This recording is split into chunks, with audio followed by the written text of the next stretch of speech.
आज मैं इस सदन से पूछना चाहती हूँ, क्या आज के भारत की हवा मलयज शीतलम है? नहीं अध्यक्ष जी, बस संसद से बाहर कदम रखिए, एक गहरी सांस लीजिए। ये चंदन की महक नहीं, ये जहर है जो आपके हमारे फेफड़ों में उतर रहा है। दुनिया के 20 सबसे प्रदूषित शहरों में से 13 भारत में है। दिल्ली की हवा में सांस लेना मानो रोज 20 सिगरेट पीने जैसा हो। भारत हर साल सर्दियों में जहरीली हवा के प्रकोप में घिर जाता है। AQI गंभीर स्तर पर आ जाता है। ठंडी हवा का सपना अब gas chamber, ma'am 2 minutes, gas chamber की हकीकत बन चुका है। हम वो देश हैं जहां सरकार प्रकृति पर बने गीत का मान मर्दन तो करती है, पर उसी प्रकृति, जंगल, हवा, पेड़ को बचाने वाले कानूनों को धीरे धीरे खुद ही खत्म कर रही है। सुजलाम सुफलाम का अर्थ है, सुनिए, ऐसा देश जहां स्वच्छ और पर्याप्त जल हो, जहां नदियां जिंदा हो, बहती हो, जीवन देती हो। अध्यक्ष महोदय, लेकिन अब जरा यमुना का हाल देखिए। धन्यवाद अध्यक्ष महोदय। आज हमारे राष्ट्रगीत के 150 वर्ष पूरे होने पर हो रही महत्वपूर्ण चर्चा में गर्व के साथ एक भारतीय होने के नाते मैं अपने विचार रखना चाहती हूँ। सदन में इतिहास को तोड़ मरोड़ कर पेश करके फिर से मुस्लिम तुष्टीकरण के नाम पर भारतीय मुसलमानों को कटघरे में खड़े करने की कोशिश की जा रही है। लेकिन मैं सदन में बताना चाहूँगी कि हम भारतीय मुसलमान जिन्ना के आह्वान को ठुकराकर अपने इस प्यारे वतन की मिट्टी के साथ मजबूती से जुड़े रहे। हमने महात्मा गांधी, बाबा साहब डॉक्टर भीमराव अंबेडकर, रविंद्रनाथ टैगोर जी, सुभाष चंद्र बोस जी, मौलाना अबुल कलाम आज़ाद, अशफाक उल्लाह खां साहब के विचारों को अपनाया। हम भारतीय मुसलमान इंडियंस बाय चॉइस हैं, बाय चांस नहीं। वंदे मातरम के किन छंदों को राष्ट्रगीत के तौर पर अपनाया जाए, यह फैसला सर रविंद्रनाथ टैगोर और सुभाष चंद्र बोस जी जैसे नेताओं के परामर्श के बाद हुआ।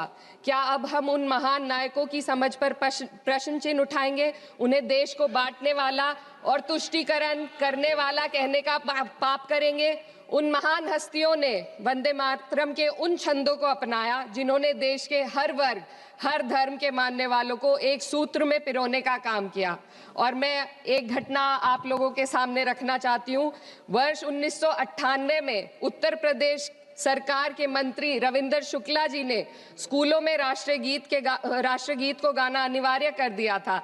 लेकिन तब के तत्कालीन प्रधानमंत्री अटल बिहारी वाजपेयी जी ने, जो उस समय लखनऊ के दौरे पर थे, उत्तर प्रदेश सरकार के इस फैसले पर नाराजगी जताई और यूपी सरकार ने राष्ट्रगीत को अनिवार्य करने वाले मंत्री को बर्खास्त कर दिया था। अब मैं सत्ता पक्ष से सवाल करना चाहूंगी।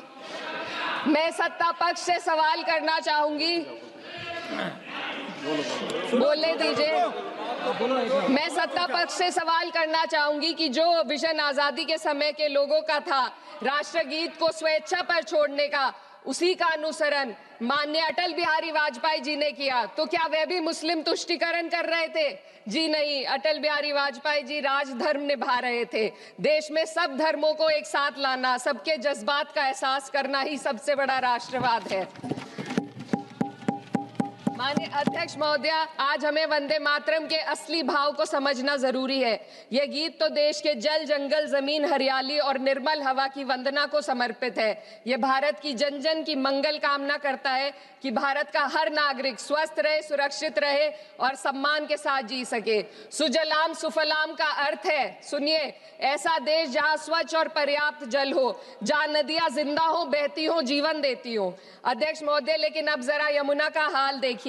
दिल्ली प्रदूषण नियंत्रण समिति की 2025 की रिपोर्ट बताती है कि यमुना के कई हिस्सों में BOD स्तर 127 mg पर लीटर है तक पहुंच चुका है, जबकि किसी जीवित नदी के लिए ये 3 mg पर लीटर से कम होना चाहिए। ये सिर्फ नदी का संकट नहीं है, ये किसान का संकट है। नमामि गंगे के नाम पर हजारों करोड़ रुपए खर्च हो गए, लेकिन सच्चाई ये है कि आज भी गंगा और यमुना के किनारे किसान मजबूरी में उसी जहरीली पानी से खेती कर रहा है। वही जहर अनाज में उतरता है और वही जहर किसान की जिंदगी को धीरे धीरे खत्म कर देता है। अध्यक्ष महोदय, जब पानी जहर हो जाएगा तो सुजलाम कैसे होगा? जब किसान बर्बाद होगा तो सुफलाम कैसे होगा? मलयज शीतलम, मलय का अर्थ है मलय पर्वत से बहने वाली ठंडी सुगंधित चंदन जैसी हवा जो जीवन देती है, बीमारी नहीं। आज मैं इस सदन से पूछना चाहती हूँ, क्या आज के भारत की हवा मलय अजय शीतलम है? नहीं अध्यक्ष जी, बस संसद से बाहर कदम रखिए, एक गहरी सांस लीजिए। ये चंदन की महक नहीं, ये जहर है जो आपके हमारे फेफड़ों में उतर रहा है। दुनिया के 20 सबसे प्रदूषित शहरों में से 13 भारत में है। दिल्ली की हवा में सांस लेना मानो रोज 20 सिगरेट पीने जैसा हो।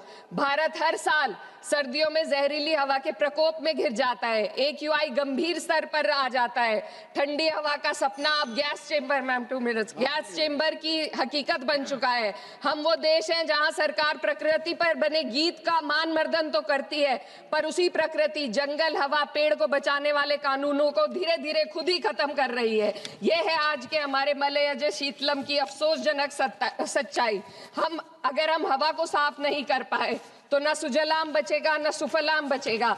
माननीय अध्यक्ष महोदया, सस्य श्यामलम का अर्थ है ऐसा देश जहां उपजाऊ जमीन हो, जहां खेत फसल से भरे हो और किसान कर्ज और निराशा में न डूबा हो। आज किसान सिर्फ मौसम से नहीं लड़ रहा, वह प्रदूषण, नीतियों की बेरुखी और सिस्टम की नाइंसाफी से लड़ रहा है। एक तरफ कॉर्पोरेट के लोन माफ होते हैं, दूसरी तरफ किसान को उसकी वाजिब MSP भी नहीं मिल पाती है। आप ग्लोबल सुपर पावर बनने की बात करते हैं, लेकिन हमारी पर कैपिटा इनकम दुनिया में 136वें नंबर पर है। हम अपने छोटे पड़ोसी देश से भी पीछे हैं। हमारे लोग $2,500 तक भी नहीं कमा पा रहे एक साल में, और जिन अरबपतियों की ये रक्षा करते हैं वो इतना पैसा एक सेकंड में कमा लेते हैं। आज वंदे मातरम को बुनियाद बनाकर राजनीति की जा रही है, लेकिन जमीन पर जंगल पूंजीपतियों को सौंपी जा रही है। आदिवासियों को उनके घरों से उजाड़ा जा रहा है। मातरम में जो मात्रा माता है वे सिर्फ मातृभूमि की वंदना नहीं, वे इस धरती की हर नारी, वे इस देश की हर बेटी, हर महिला के सम्मान की बात भी करता है। लेकिन आंकड़े अगर आप देखेंगे, NCRB की हाल की रिपोर्ट के अनुसार, मैम जसवंत के अनुसार, देश में हर वर्ष लगभग 30,000 से अधिक बलात्कार हो रहे हैं। यानी एक दिन में 80 से अधिक महिलाएं यौन हिंसा का शिकार होती हैं, और ये सिर्फ दर्ज मामले हैं। जब जम्मू कश्मीर की एक बच्ची हिंसक अत्याचार का शिकार होती है, जब सत्ता से जुड़े लोगों पर आरोप लगते हैं और कार्रवाई वर्षों लटक जाती है, जब उन्नाव की पीड़िता लखनऊ के दरबार में इंसाफ को लेकर अपनी जान देने पर आमादा होती है, जब बिल्किस बानो के अपराधियों का सरकार के लोग द्वारा स्वागत किया जाता है, तो ये घटनाएं वंदे मातरम की आत्मा पर चोट पहुंचाती है। मैं अध्यक्ष महोदया बस यही कहना चाहती हूँ अपनी बात को अंत में रखते हुए कि वंदे मातरम सिर्फ अतीत की ललकार नहीं, ये वर्तमान की जिम्मेदारी है। ये आत्म मंथन की घड़ी है। यही समय है कि हम वंदे मातरम को सिर्फ नारा नहीं, नीति और जिम्मेदारी बनाएं। और अपने जज्बात को मैं आलमा इकबाल साहब के तराना हिंद के साथ इस सदन में रखना चाहती हूँ कि